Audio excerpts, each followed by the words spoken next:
I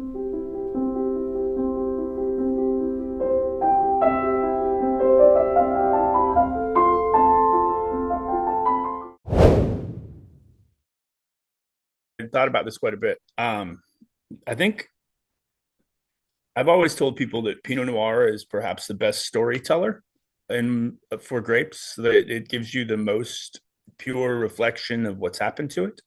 But I feel that right behind that would be sparkling wines. With champagne, it was always something you could see the touch in the cellar as well as the vineyard, the seasons, everything kind of comes through.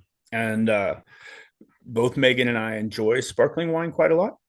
We're big fans of grower champagnes. And then the last, I think, piece for us was that we had to find the correct seasonality so that we weren't just picking green fruit. I think that there's a little bit too much of New World sparkling is just simply people taking things that are farmed exactly the same and without a lot of thought to the site itself, and just picking it early. So with no-till farming, we really managed to restrict the canopy quite a bit. And as we were peeling leaves off of the west side, really managing to have smaller plants with less leaves, we found that we were able to get ripe flavors with the correct chemistry for moderate alcohol and the correct acidity, which was really the biggest thing, I think. So once we saw that we had it, then it was a I was also, I'd be honest and say that at 23 years, sparkling wine is by far and away the most difficult of the wines that I've produced. And I think that that challenge was another thing that was really attractive to me. So it started in 2006, and it wasn't necessarily with an intention to get to sparkling, but it was an intention. We started with no-till, where we left the vineyard floor intact. The idea was to leave soil populations alone, help with tractor compaction, create competition for the vines. And I've always, with all of our wines, always pursued lower alcohols.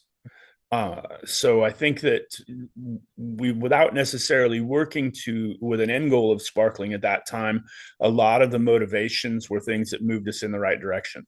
And as no-till really took hold, we saw, much better balance, much better, just more appropriate fruit. It had better flavor, better acid, and lower sugars, and it's specific to site as well.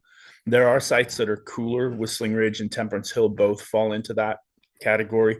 But as no-till progressed, and then we had hot vintages with 14 and 15, we started with pulling west side leaves in order to really restrict canopy more, to get more sunshine onto the fruit. And what we saw there is it moved us ahead another notch in terms of uh, lowering the sugars. But the last thing, it really took a lot of time with no-till. The competition doesn't take place all in one year. It was a long, slow process. And we see that like the wine or the vineyards that produce the best sparkling wines for us, in my opinion, are ones where either the no-till has been in place for a considerable length of time, or the vines have reached an age where they're kind of slowing down a bit. That's certainly the Westfield at Temperance, and then or where it's a very cool site naturally, which is also the case at Temperance. Yeah, I think again, I want to produce sparkling wines that are the best storytellers that we can do. That aspect, I think, has always been what's engaging to me. It's whether it was Burgundy, Bordeaux, Piedmont, Champagne, wherever it's at. I think even tasting some of the Japanese wines that are coming in now, it's really neat to see how distinct things, those wines are. And I feel like for us, producing wines that are equal in quality to say Agrippa or Agliorier is definitely a goal, but that really still focus on what Oregon is more distinctly about. I think seeing Pinot Noir now, that I feel that it has the quality that Burgundy has, but still it tastes like Oregon instead of Burgundy, is because it's a really important factor to see that you can produce old world style wines that still essentially tell the story of Oregon.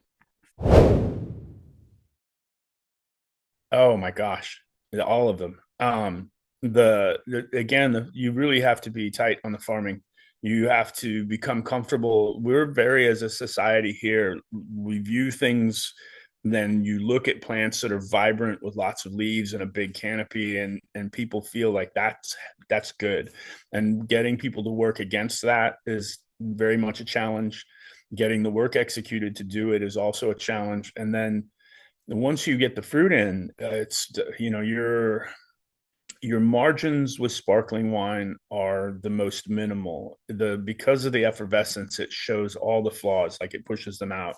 And so you have to minimize volatile acidity, you have to minimize any kind of microbial infections, and you have to minimize any of the mistakes that you can make in the winery, because it just there's such a very clear glass. And uh I'm not necessarily a no sulfur person, but obviously with sparkling, where you have the secondary fermentation, everything you're doing, you're holding. We have reserve wines that are in barrel for 3 to 4 years, and having those wines there with negligible amounts of or opportunity, you're really counting on pH to help you out. Like that is it is a very big aspect, is that the acids are as high as they are, but there's a lot of maintenance and care. I've always preached that, like, good winemaking is constant vigilance. You want to do less, so you have to watch more.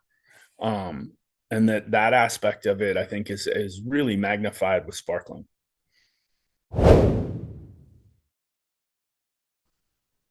I feel it will be interesting to see. There's a real abundance of energy here behind it right now. It's very much a growth, like people are excited about it. And I think the biggest challenge will be holding ourselves accountable for producing wines that are comparable. They can't be just, I made a sparkling wine, isn't this great? It has to be, I made a great sparkling wine, and you can't be satisfied with anything else. If you're not satisfied with anything, or if you allow yourself to be satisfied, I feel like it'll be a regional thing where people come to tasting rooms and it's something that's nice. If people really apply themselves, and there are some great minds, like we're already seeing some really like lovely. Jackson Holstein from Granville is making a great sparkling wine. I like what Kenny McMahon is doing at Arabilis, and Michael Lundeen. uh those are So there's a group of people that you really see some excellent wines being produced. And I think that is, and that as long as that's the groundswell, that people kind of rise up to meet and try to exceed the best of what their peer group is doing, then Oregon sparkling wine should be a really wonderful place for people to come and explore. Oh, the only thing I would say is that we're still a growth region. If you look at Burgundy or Bordeaux, it's mostly planted out, and so it's known quantities.